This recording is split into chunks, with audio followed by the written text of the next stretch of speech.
हाल में हमारे देश के जो बड़े नेता हैं, महात्मा गांधी हो, पंडित नेहरू हो, सरदार पटेल हो, इसी श्रृंखला में राष्ट्रीय नेता के रूप में डॉक्टर बाबा साहेब अम्बेडकर जी को देखना चाहिए, जो कि नहीं देखा जाता था।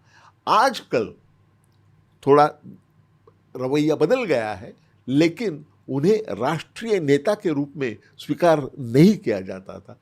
हमें सबसे पहले यह समझना है कि डॉक्टर बाबा साहेब अम्बेडकर एक राष्ट्रीय नेता थे और उन्होंने बिल्कुल विपरीत परिस्थिति के बावजूद भी उन्होंने ज्ञानार्जन, ये कितनी बड़ी शक्ति है, ये उन्होंने सिद्ध करके दिखाया। क्या शब्द यूज करा आपने? ज्ञानार्जन, मतलब ज्ञान की प्राप्ति करना। Okay okay.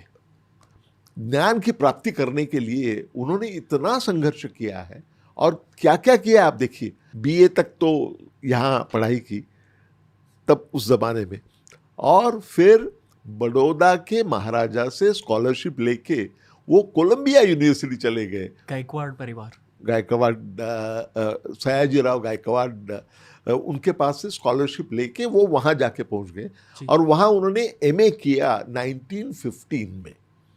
1915 में एमए करने के बाद में तुरंत उन्होंने पीएचडी का प्रबंध भी वहाँ सबमिट किया 1917 में। कौन से सब्जेक्ट में? अर्थशास्त्र, इकोनॉमिक्स। सबसे बड़े अर्थशास्त्री हमारे देश के डॉक्टर बाबा साहेब अम्बेडकर थे।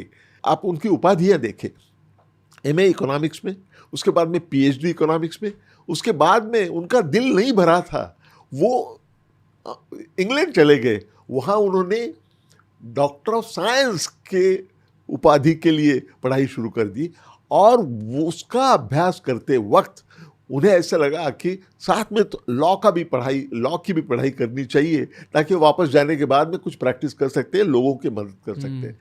इसलिए उन्होंने बैरिस्टर की भी उपाधि हासिल की। तो आप देखिए, MA, PhD from Columbia University और doctor of science from London School of economics.